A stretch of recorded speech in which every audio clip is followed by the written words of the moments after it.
Tenemos ya el segundo grupo, ¿verdad? El segundo grupo que le toca poner.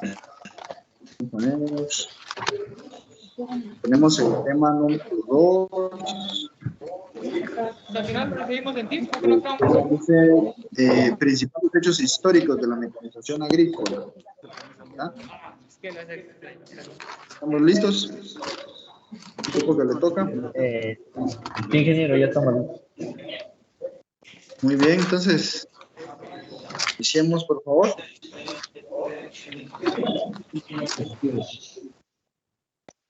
Ingeniero, disculpe, solo que nos puede habilitar la opción para compartir, por favor. Va, muy bien. Solo, ¿a quién le ponemos la...? Paul Chocojay, Eddie Samuel. Muy bien. Paul Chocojay. Sí.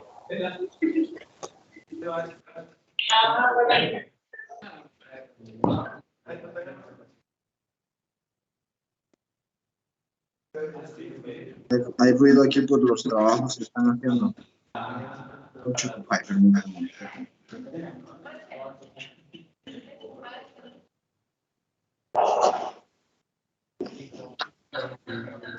Le digo, ven.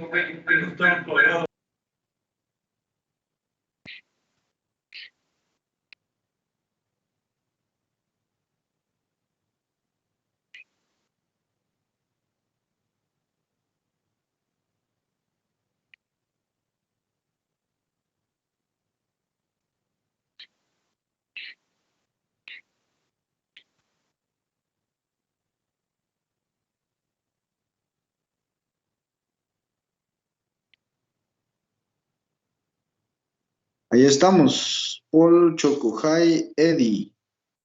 Sí, ingeniero, gracias. Bueno, gracias.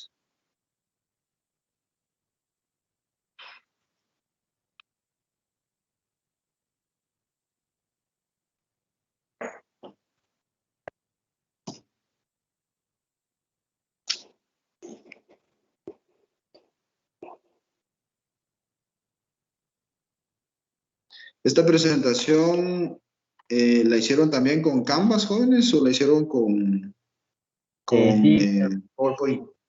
Ajá, Miren, con pues, Canvas. cuando la hagan con Canvas, tal vez pues, me hacen favor de tomarle capturas y me la mandan. Es que, o no sé si la pueden descargar en PDF.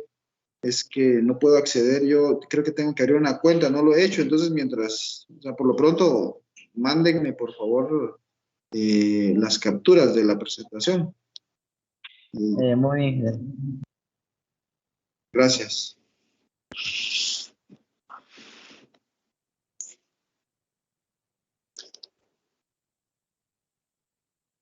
Bien, buenas tardes, compañeros, buenas tardes, ingenieros. Nosotros somos el grupo número 2. Vamos a estudiar lo que son los hechos históricos de la mecanización agrícola. Nuestro grupo está conformado por Palma Jenner, Par Álvarez, Carolina, Cristina Marroquí, Pedro Pablo, Portera Sosa, Eduardo Antonio y mi persona, Pocho Cojay, Eddie Samuel. Vamos a empezar con lo que es la mecanización agrícola y como para poder comprender cómo hemos llegado hasta el punto actual donde contamos con mucha tecnología y las máquinas que son los tractores, que es lo que estamos todo el día en el trabajo, es necesario que sepamos que a lo largo de la historia las personas han estado buscando la forma en la cual se pueda facilitar el trabajo por medio de las máquinas y también a través de la tecnología. Y esto con el fin de poder adaptarlos unas con otras para que las posibilidades de que las ideas se puedan ir construyendo y que la industria pueda ser cada vez más potente. Además, también nos ayuda a economizar la producción agrícola, nos ayuda a que los productos sean más accesibles para toda la población. Y entonces vamos a empezar con lo que son los principales hechos.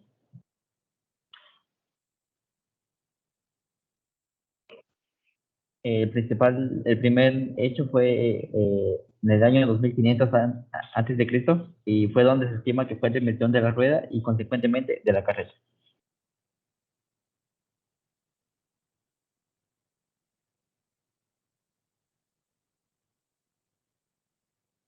La rueda está considerada como uno de los inventos que ha trascendido en el desarrollo humano. Fue inventada a finales del periodo neolítico en el quinto milenio antes de Cristo.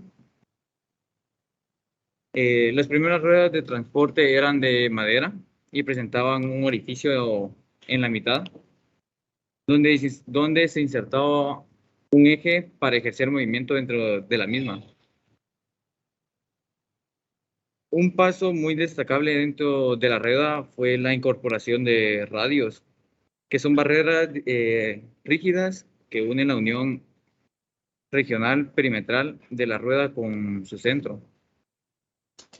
Los radios hicieron que las ruedas fueran más ligeras y se necesitó menos material. Esta invención fue atribuida a los egipcios. Hizo que aumentara la velocidad de los vehículos de transporte. La mejora de la rueda trajo consigo los primeros vehículos que fabricaron los agrícolas, que facilitaban las labores de campo, y otros vehículos que transportaban materiales. A finales del siglo XIX se crearon los primeros neumáticos. Estaban formados de cubiertas de caucho que cubrían la rueda y ofrecían más adherencia a los pavimentos. Las funciones de la rueda.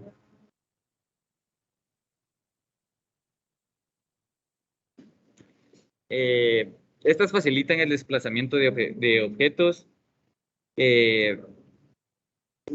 Como ejemplos tenemos automóviles, bicicletas, motocicletas, etc. Reducen el esfuerzo necesario para elevar una masa, como por ejemplo una polea simple, una polea móvil o polipasto. Obtener un movimiento rotativo a partir del movimiento de un fluido, como ruedas de palas, noria y turbina, o viceversa, como bombas hidráulicas. Transmitir un movimiento giratorio entre ejes, como los sistemas de poleas con correa, ruedas de fricción, piñón, engranajes. Transformar en giratorio otros movimientos o viceversa, excéntrica, leva, torno. La carreta.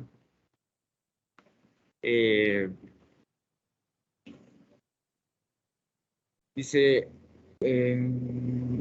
una carreta es un tipo de carro, vehículo con dos ruedas, armazón que sostiene la carga y verás que permiten enganchar el tiro. Las carretas son vehículos que se desplazan por tracción con animales. Muchas veces el animal elegido para tirar de las carretas es un caballo, aunque también se pueden utilizar como bueyes, mulas u otras especies. Durante muchos años la carreta y otros tipos de carros fueron el principal medio de desplazamiento que los usaban los seres humanos. No solo permitían el traslado de personas, sino también de mercaderías y otro tipo de cargas. Con respecto a los orígenes de la carreta, se remonta a 4000 años antes de Cristo en Asia Occidental y Europa, y a 3000 años en el Valle del Indo.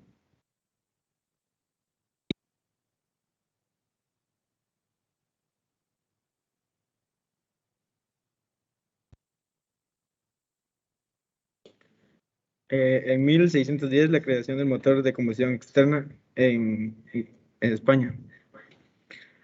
Un motor de combustión externa es un motor térmico en el que un fluido en funcionamiento contenido internamente se calienta por combustión en una fuente externa a través de la pared del motor o de un intercambiador de calor. El fluido, entonces, al expandirse y actuar sobre el mecanismo del motor, produce movimiento y trabajo utilizable. El fluido es entonces enfriado, comprimido y reutilizado o descargado también. En estos tipos de motores, la combustión se utiliza principalmente como fuente de calor y el motor puede funcionar igualmente bien con otros tipos de fuentes de calor. Un motor de combustión externa utiliza un fluido en funcionamiento, ya sea un líquido o un gas o ambos, que se calienta con un combustible quemado fuera del motor. La cámara de combustión externa se llena con una mezcla de combustible y aire que se enciende para producir una gran cantidad de calor. Este calor se utiliza para calentar el fluido de trabajo interno a través de la pared del motor o de un intercambiador de calor. El fluido se expande cuando se calienta, actuando sobre el mecanismo del motor, produciendo así movimientos y trabajo utilizable. El funcionamiento.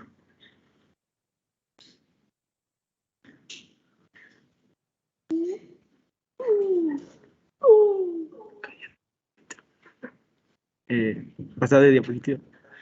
El funcionamiento del motor. Este motor es generalmente realiza su trabajo en 4 fases, que son la ignición, expansión, refrigeración y concentración.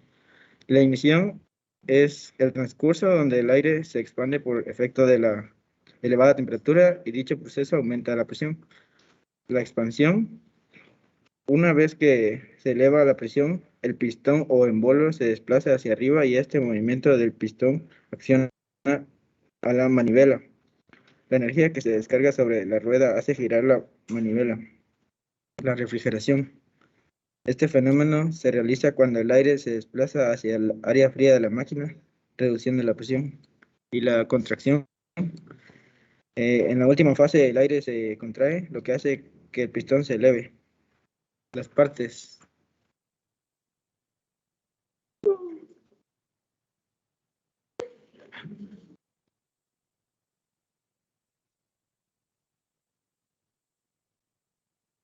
Puedes cambiar de diapositiva. Las partes son el cilindro, el pistón, la válvula, la biela, cigüeñal y cojinetes. El cilindro, la función del cilindro es alojar al pistón para que se desplace dentro de él. Se divide en cabeza, cuerpo, aletas de refrigeración, lumbreras, válvulas y bujías. El pistón es un elemento cilíndrico en forma de buzo con ranuras para los anillos o segmentos y una perforación para el pasador que lo sujeta a la biela. Las partes del pistón son la cabeza, la falda, las ranuras para los anillos, pasador o bulón, perforación para el pasador, aletas de refrigeración. La válvula. Hay diferentes tipos de válvula. Tulipán plana, válvula de admisión, tulipán cóncavo, válvula de admisión hongo, válvula de escape. La biela está fabricada de acero y cumple las siguientes funciones, que son la unión entre el cigüeñal y el pistón, transmitir el movimiento entre el pistón y el cigüeñal, pero transformándolo en el movimiento rotativo. El cigüeñal, su función es recibir el movimiento rotativo de la biela. Se compone de las siguientes partes: el muñón, el eje flanco, amortiguadores dinámicos, contrapesos, prolongación, y los cojinetes es la superficie que puede soportar por otra y que genera fricción. Hay 3 tipos de cojinetes, que son los sencillos, los rodillos y los de esfera.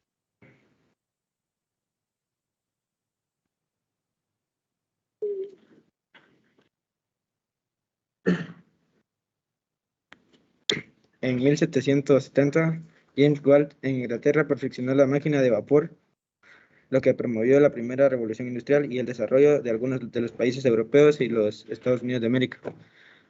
La máquina de vapor es aquella que, mediante la fuerza del vapor generado por una cantidad de agua determinada vía energía térmica, consigue una energía mecánica que permite ejecutar la máquina. Es decir, consiste en una máquina que, gracias a la fuerza que genera el vapor, consigue mover distintas partes de la máquina de forma continuada, posibilitando su función.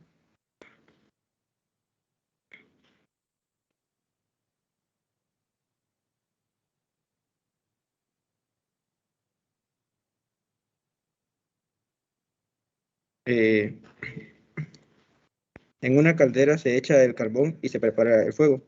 El humo del fuego sale por la chimenea. Este fuego calienta el agua, que comienza a emitir vapor. El vapor sube por las tuberías con mucha fuerza y empuja el pistón hacia arriba y hacia abajo. Cuando se mueve, el pistón también mueve los mecanismos que empujan la rueda de transmisión. Esta rueda a su vez tiene tanta fuerza que transmite el movimiento a otros mecanismos y ruedas. Gracias a esta máquina se produjeron grandes avances en la sociedad, siendo importantísima para lo que conocemos como la primera revolución industrial. La primera revolución industrial se dio en el siglo XVIII y XIX en Europa y Norteamérica. En esos años, la sociedad, la economía y la tecnología se transformó tanto que cambió por completo. Antes, todos los trabajos se realizaban a mano con ayuda de animales. Durante la primera revolución industrial, esos trabajos empezaron a realizarse con máquinas y se crearon grandes fábricas. Por ejemplo, con telares mecánicos, muchas de esas máquinas funcionaban gracias a la máquina de vapor. En concreto, la máquina de vapor tuvo especial importancia en los transportes. Se aplicó sobre todo en barcos y trenes. Ahora las personas y las mercancías podían recorrer muchos kilómetros en menos tiempo.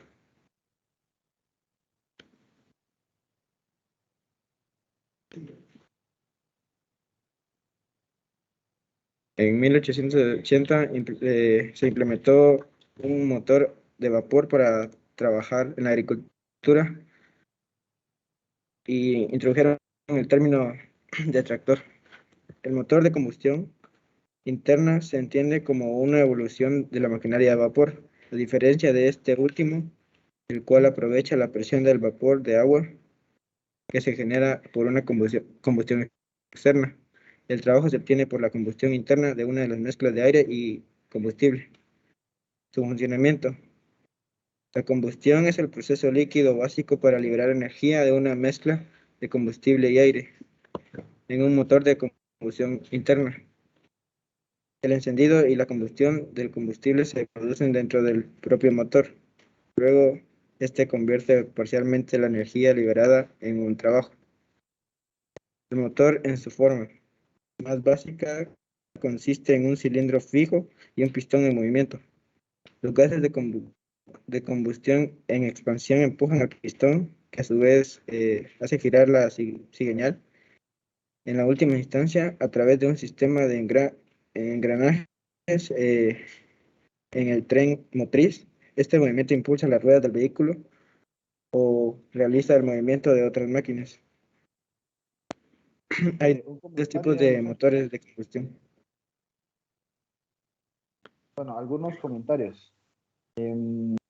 Primero, debemos notar acá de que durante miles de años no existieron o no se consideraron grandes diferencias en la tecnología con respecto a las máquinas. Si ustedes se dan cuenta, en este resumen, o sea, imagínense, desde 4000 años antes de Cristo hasta el año 1700 no sé cuánto, habían que más o menos unos 6000 años de diferencia. Entonces aquí obviamente hubieron más avances tecnológicos de los que podrían ser relevantes, pero se hace mención principalmente de estos porque, repito, ¿verdad?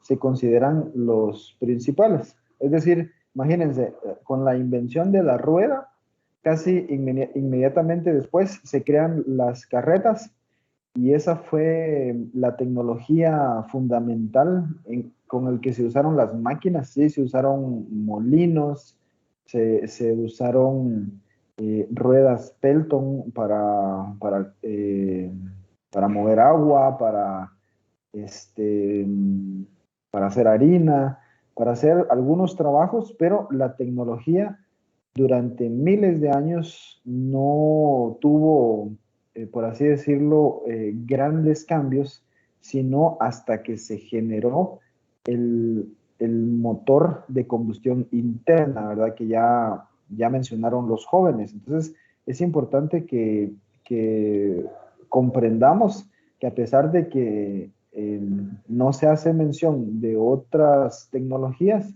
no quiere decir que no existieron, ¿verdad? Sí existieron muchas otras tecnologías, pero con respecto a las máquinas, ahí sí podemos decir que fue muy poco, ¿verdad? Que se usó como fundamento la rueda y todas las variaciones que ésta pudo tener. Por ahí mencionaron las variaciones de la rueda, ¿verdad? Las bielas, las poleas, los engranajes. Al final, todas estas tecnologías también dependen de la base que es la rueda o la carreta para hacer transporte, ¿va? Y de ahí surge el carro también. El carro, pues al final, básicamente un carro es una carreta, viene siendo lo mismo, ¿va? Que sirve para transportarse con base a la rueda, ¿va? Eso es, tal vez es importante hacer un poquito de énfasis en esta parte. Ahora, si me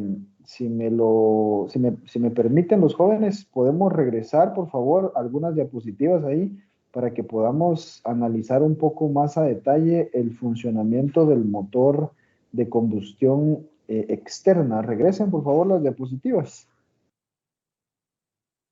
Sí, esto es necesario que lo enfaticemos porque tal vez los jóvenes que están exponiendo tal vez ya comprendieron cómo funciona un motor de combustión externa. ¿Pueden regresar, por favor, las anteriores diapositivas, jóvenes?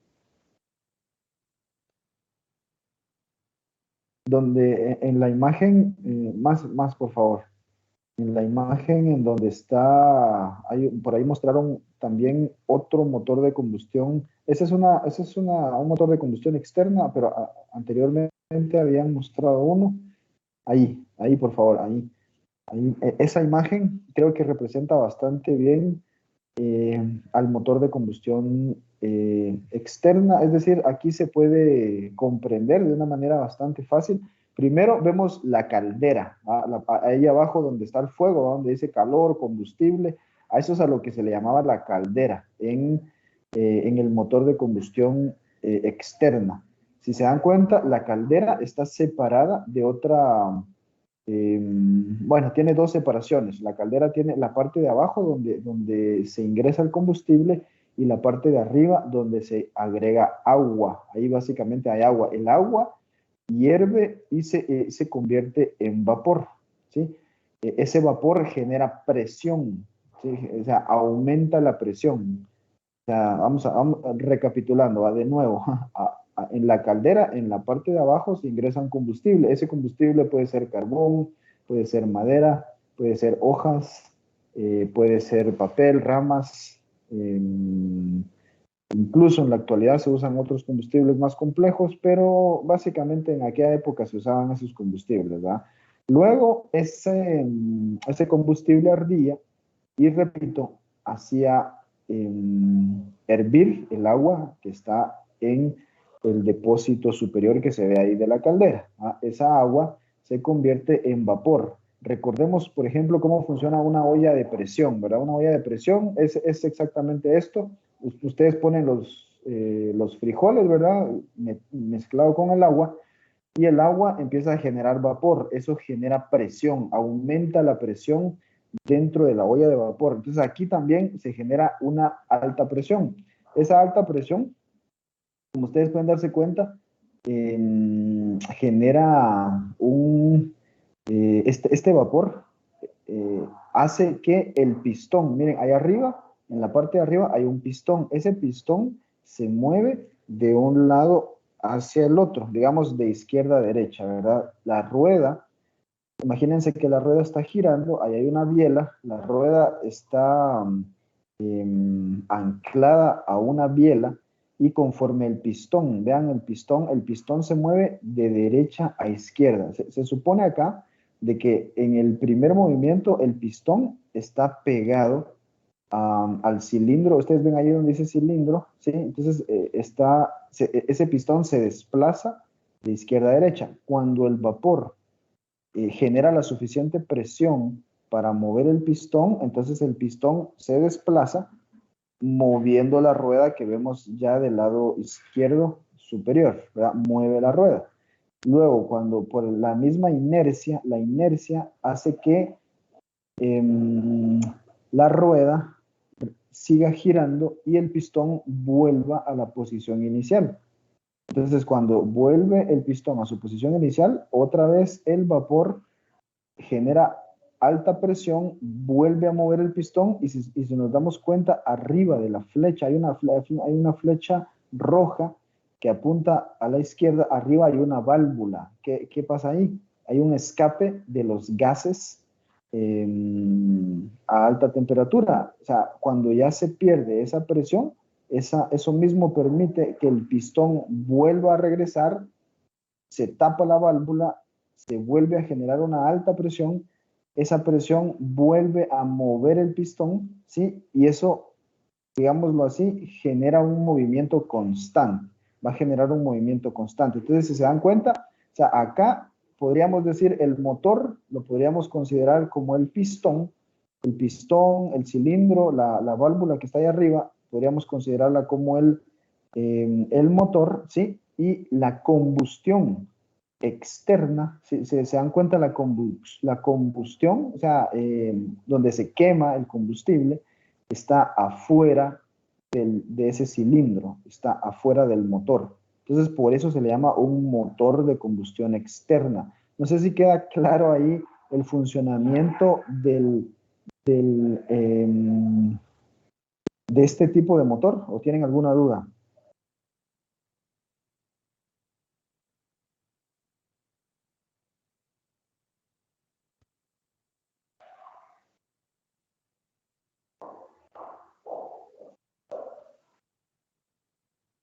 ¿No hay dudas, jóvenes? ¿Está claro? Vean, pues acá es importante que cuando expongamos nuestro tema, hagamos el suficiente énfasis en este tipo de procesos. Si se dan cuenta, este tipo de procesos se vuelven muy interesantes, ¿verdad? Para ver cómo es que funciona ese motor, o cómo es que a través del combustible y el agua se genera potencia, ¿verdad? Se genera un trabajo, se genera un movimiento, ¿sí? Y aquí, pues, además de esto, vemos que ese movimiento puede generar electricidad, ¿verdad? Porque hay un generador eléctrico. De hecho, pues muchos generadores eléctricos funcionan de esa manera. Pero, repito, la idea es de que cuando expongamos este tipo de temas, hagamos una pausa y un énfasis necesario para que todos comprendamos estos procesos. Pregunto, muchachos, ¿está claro este sistema, este proceso? ¿O hay alguna duda? ingeniero. ¿Sí? Muy bien. Bueno, o sea, si no hay dudas, continuamos. Vean, pues, perdón, una pequeña pausa.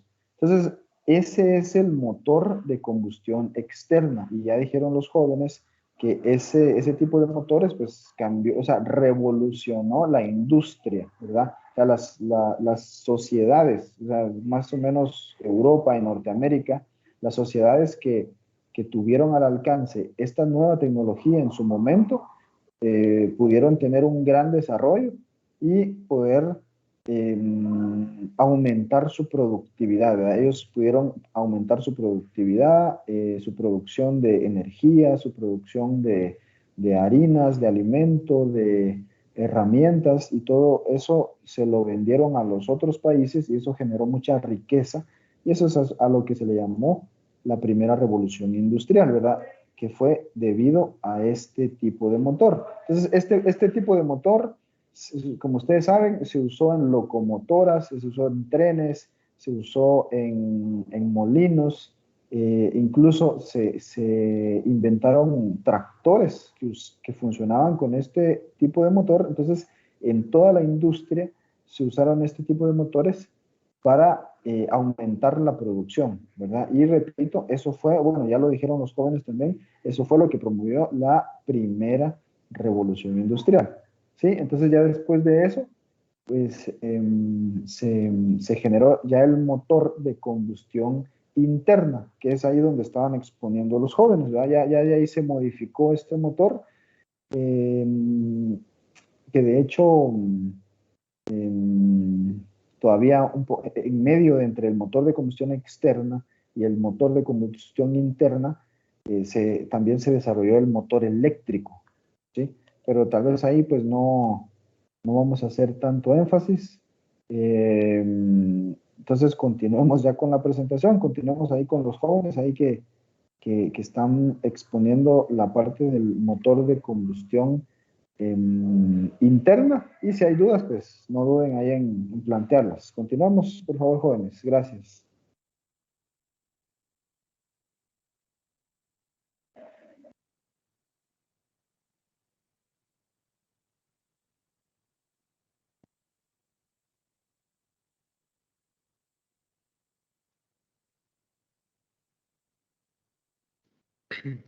Eh, Como les decía, hay dos tipos de motores de combustión interna actualmente en producción, que es el motor de gasolina con encendido por chispa y el motor diésel con encendido por compresión.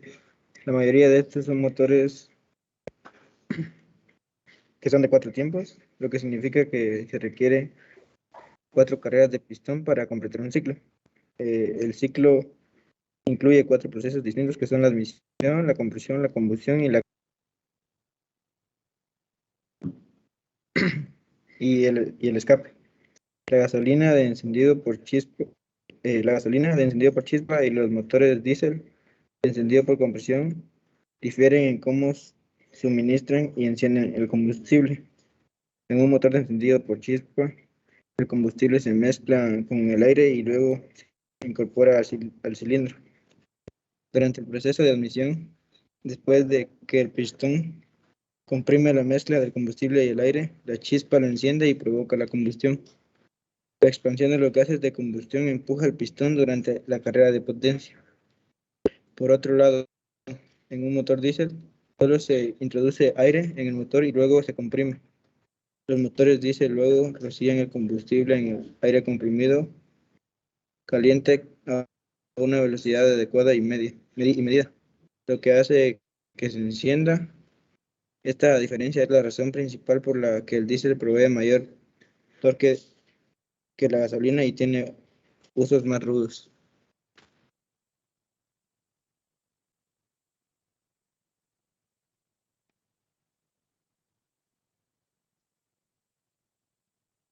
En 1890 se implementó el motor de combustión interna al tractor.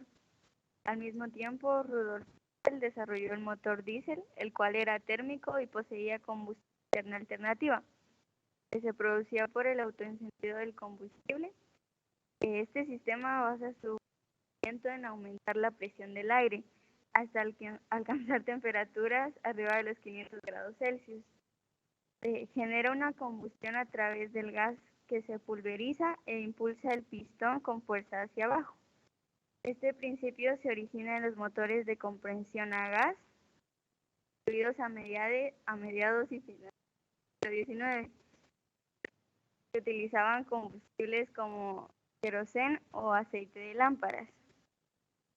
Base a estos principios, en 1803, Rudolf Diesel publicó la teoría y construcción de un motor térmico racional.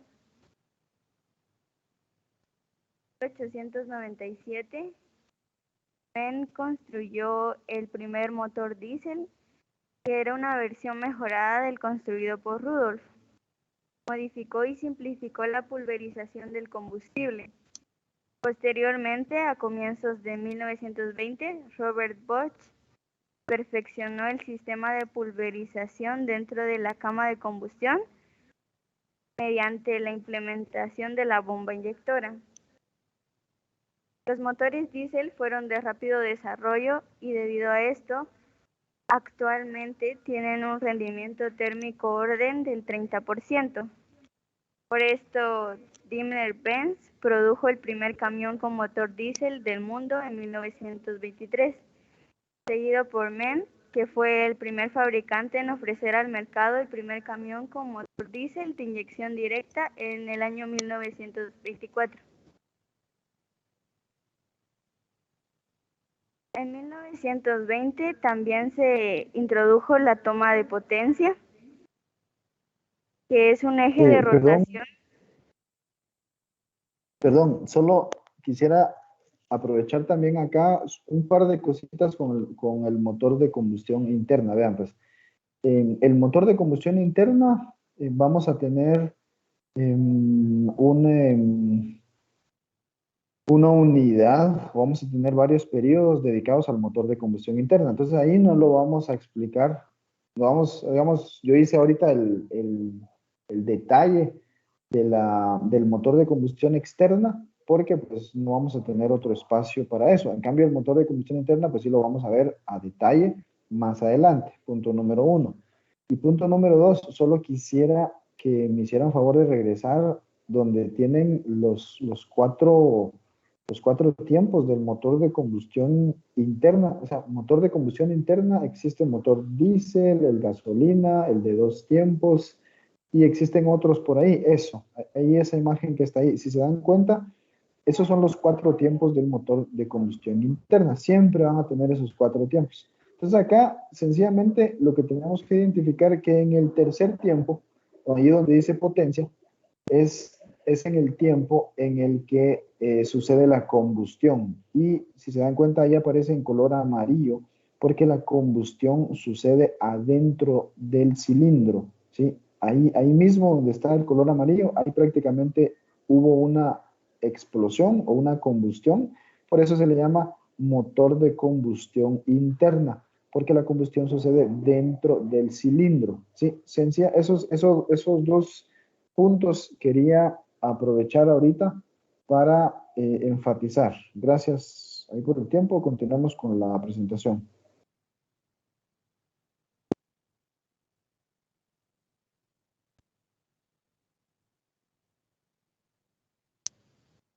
En 1920 se introdujo la toma de potencia.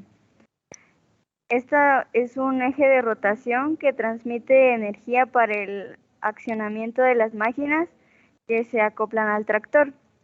Está situado en la parte posterior del tractor, lo que permite el cambio de dirección.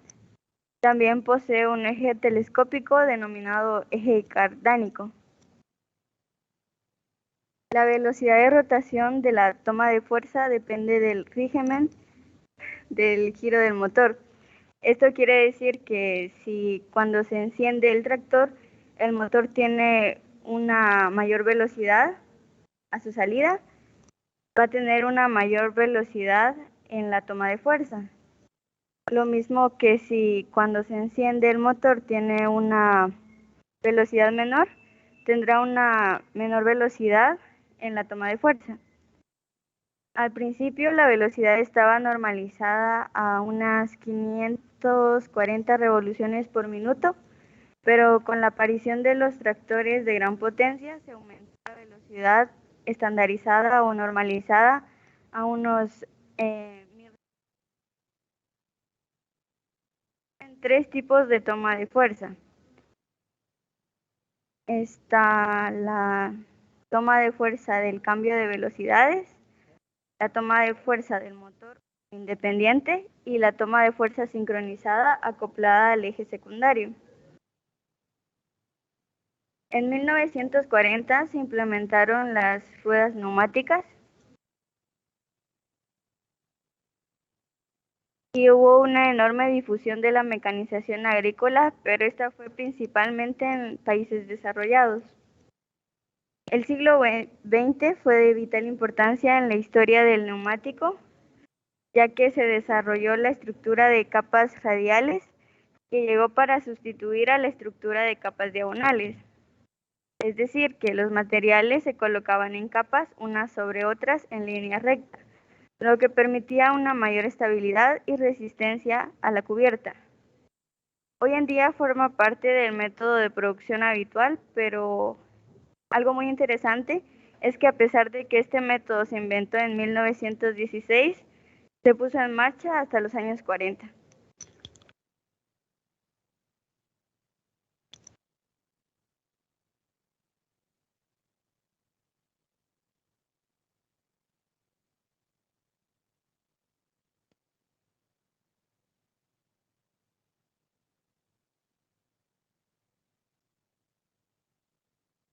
En la década de 1950 se hizo la adición del sistema hidráulico y el sistema de enganche de 3 puntos.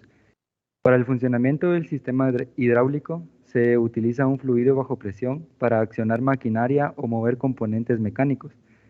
Este tipo de motores pueden proporcionar varios movimientos a los objetos mediante el uso de algunos accesos mecánicos como martinetes, palancas, cremalleras, piñones, entre otros.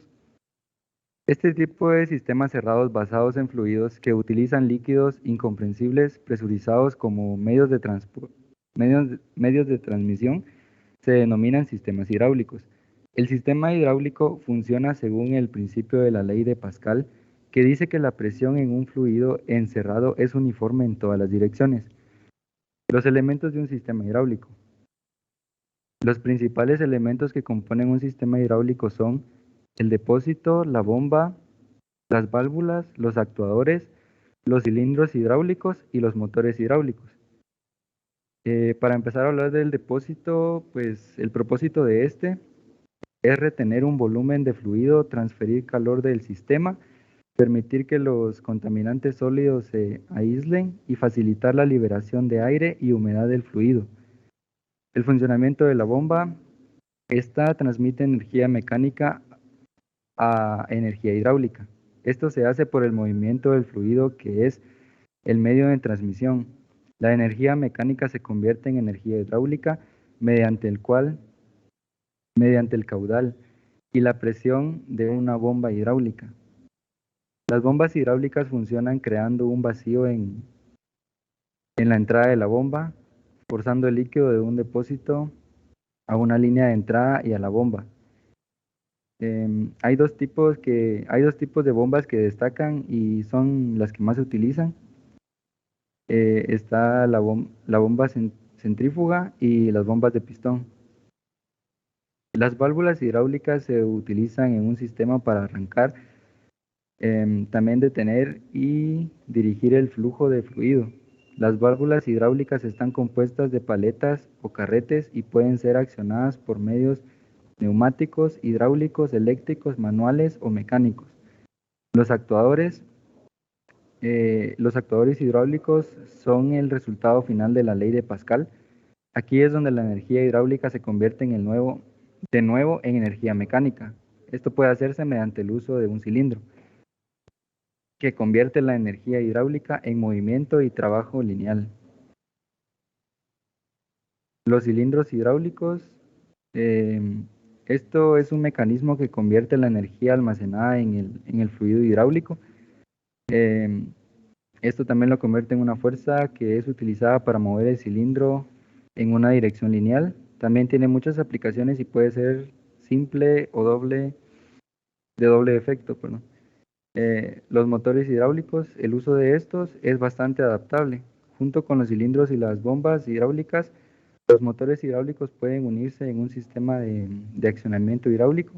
Combinados con bombas hidráulicas, los motores hidráulicos pueden crear también transmisiones hidráulicas. Mientras que algunos motores hidráulicos funcionan con agua, la mayoría hoy en día son impulsados por fluidos hidráulicos.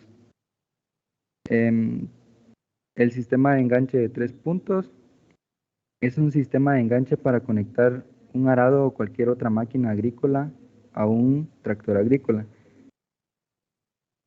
El sistema de enganche de 3 puntos constituye una de las únicas formas determinadas estáticamente de conectar dos componentes mecánicos, con el triángulo de enganche, que es una de sus variantes. Las herramientas conectadas al enganche pueden ser transportadas o remolcadas por el tractor. Este sistema se puede asemejar a una figura de un triángulo o a una letra A. Los componentes del sistema de enganche de 3 puntos se compone de varios elementos que trabajan juntos. Estos incluyen el sistema hidráulico del tractor, los puntos de enganche, los brazos de elevación y los estabilizadores. Los enganches de 3 puntos se componen de 3 brazos móviles, los 2 brazos exteriores, los brazos de elevación. Estos son accionados por el sistema hidráulico y permiten subir, bajar e inclinar la herramienta. Los brazos de elevación son accionados por el sistema hidráulico del tractor y controlados por el conductor. que este suele tener varios parámetros de ajuste. La principal ventaja del sistema de enganche de 3 puntos es que transfiere el peso y la fuerza del implemento a las ruedas traseras del tractor.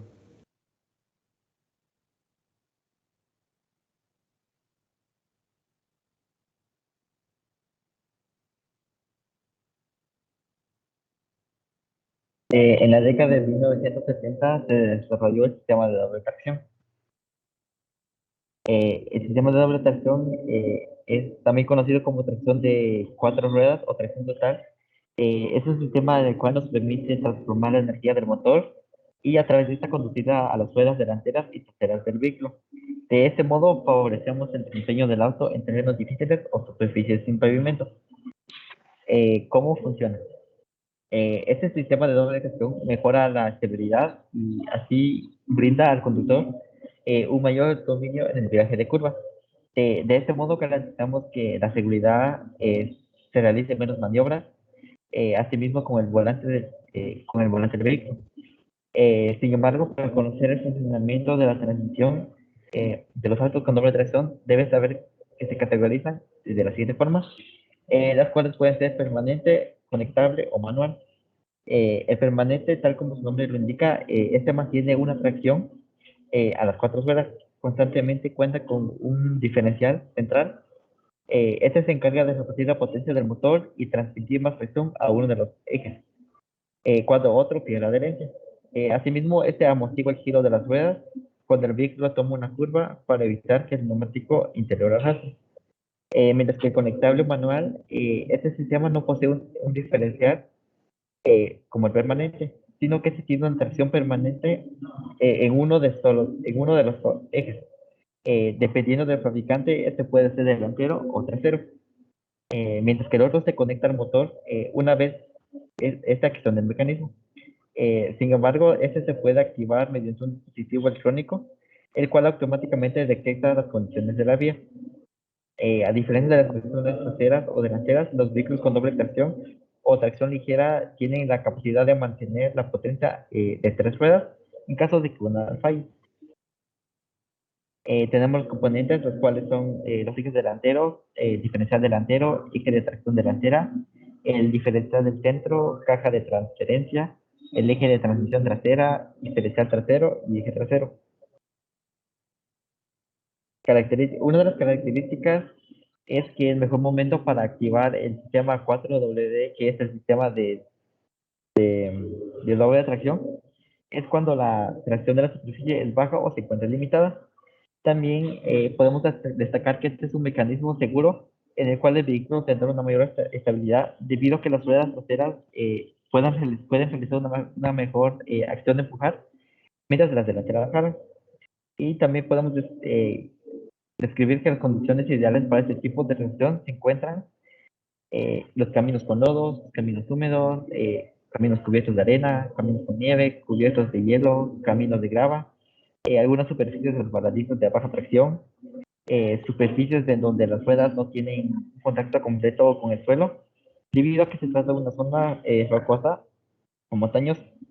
Y como conclusión podemos decir que todas estas características adaptadas a un vehículo agrícola hacen que sea más eficiente y apto para el trabajo diario y riguroso, por el cual la agricultura debe desempeñarse.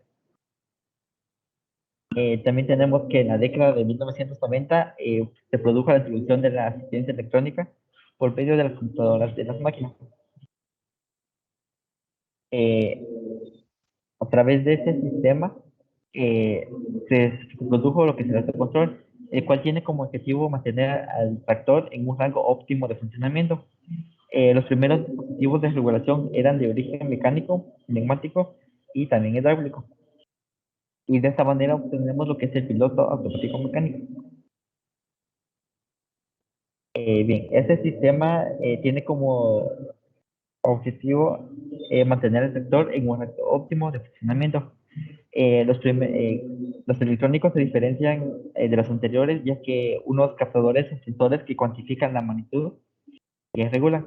Este también cuenta con un dispositivo de regulación o controlador y uno o otros más actuadores encargados de modificar la magnitud de interés. Como les dije anteriormente, este cuenta con sensores, los cuales se encargan de medir, detectar, cuantificar una magnitud física por la cual un sistema de comunicación va a transmitir la información a la parte del circuito de control, que en este caso sería el tractor. Estos sensores se pueden dividir en tres principales, que son los sensores resistivos, sensores inductivos, sensores de variación de voltaje o termopares. Ya en el nuevo milenio, lo que son los años 2000, se produjo la implementación del piloto automático de tractores por medio del GPS. Este sistema, conocido como sistema de posicionamiento global, permite localizar y ubicar cualquier punto de una explotación, personas y objetos en tiempo real. Asimismo, con esta tecnología satelital se nos permite lo que es grabar el recorrido del área a calcular, y asimismo con esto poder obtener información directamente a la pantalla, puede ser de cualquier dispositivo como una computadora, un teléfono o una tablet. A través de este sistema de GPS podemos obtener varios sistemas más, como son los bandilleros satelitales, los cuales funcionan como un sistema guiado por GPS, en el cual usamos un equipamiento que siga la trayectoria determinada en el mapa, en el cual nosotros vamos a estar trabajando. Esta es una muy gran evolución del sistema de piloto automático o la autoguía, asimismo como el volante automático. Este nos permite lo que es la implementación de que el tractor siga una trayectoria predeterminada.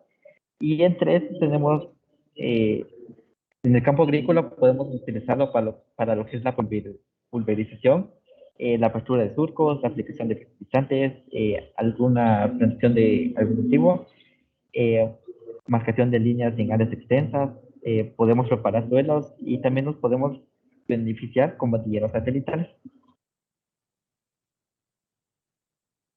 Y aquí seguimos escribiendo lo que es el GPS, el cual tenemos dos tipos, que es el primero, que es el piloto automático mecánico. Este se utiliza cuando el margen de error pues se puede hacer aceptable uno muy grande, en el cual se puede aceptar un error de 2.5 pulgadas o de 6.5 centímetros. Este piloto automático mecánico con el acople y desacople al volante debe estar a no más de 10 centímetros de error. En cambio, el piloto automático mecánico anexado a una columna de dirección puede rondar en 5 centímetros. Tenemos el otro que es el piloto automático hidráulico, que este suele ser más preciso, ya que trabaja en un sistema hidráulico en dirección del vehículo. Esta tiene una respuesta más instantánea que los otros, principalmente el que tuvimos anteriormente, pero a pesar de que este ha mejorado notablemente, aún sigue fallando. Eh, Principalmente para esas labores se utilizan las correcciones más precisas como XP, RTK y RTX. Y ya por último tenemos la década de los 2010, en donde se aparecen los primeros tractores autónomos. Esto, como bien su nombre lo dice, se tratan de tractores que son máquinas sin un conductor, ya que estos se pueden realizar una gran variedad de tareas agrícolas, ya sea de día o de noche. Y este también puede adaptarse a condiciones para trabajar junto con otras máquinas autónomas o tradicionales controladas por el operador. Y como que la principal característica de estos tractores es que se puede manejar todo desde una tablet. Este sistema aún no está tan desarrollado, así que solamente se encuentra en países tan muy desarrollados como lo son Estados Unidos. Y con esto terminamos. Muchas gracias, compañeras y señores, solamente. Bueno, gracias ahí por la exposición, jóvenes. Creo que estuvo bastante mejor. Si se dan cuenta, es necesario que calculemos unos 30 minutos por los comentarios pues, que yo tenga que hacer, por los complementos que yo tenga que hacer, o por si surgieran dudas de sus compañeros, ¿verdad? Pero creo que está bastante mejor la presentación, ¿verdad? Es importante mencionar un par de observaciones. Estas observaciones es para que también todos, por favor, lo tomen en cuenta para cuando les toque exponer, porque ustedes, repito, ustedes están en un proceso de aprendizaje y tienen que también aprender a hacer exposiciones. Tienen que ir aprendiendo a cómo hacer las exposiciones. Entonces, en primer lugar, la primera observación que tengo en este caso es que hay que procurar no leer las diapositivas. ¿Sí? Las diapositivas creo que estaban bastante bien elaboradas, estaban bonitas, pero tenían mucho contenido teórico. Ustedes, por un lado, pueden tener su resumen de su contenido teórico, pero es importante que cuando hagamos una exposición, no leamos, sino que sencillamente tratemos de hablar, tratemos de decir lo que nosotros estamos exponiendo. La exposición, ¿sí? Viene siendo como una expresión personal de lo que nosotros entendimos, ¿verdad? No se trata de leer. Entonces, leer, pues no está tan bien, ¿verdad? Primero. Y segundo, hay que usar recursos ilustrativos. En varias ocasiones ustedes presentaron las partes de el motor de combustión interna o presentaron las partes de un sistema hidráulico o una transmisión, ¿sí? Pero solo una lista, ¿sí? Entonces, cuando queramos mencionar las partes de algún sistema, por favor, complementémoslo con imágenes para quien está viendo, ¿va? No podemos hablar por ejemplo, un cojinete, una polea, o hablar de un eje cardán, pero no tener una imagen, ¿verdad? O sea, no estamos diciendo nada, ¿va? Si solo decimos el nombre de un objeto, hay que complementarlo con una imagen. Ah, bueno, esa cosa se llama un eje cardán, esa cosa se llama una polea, etcétera, ¿sí? Entonces, hay que complementarlo con imágenes. Bueno, esas serían las únicas observaciones, jóvenes.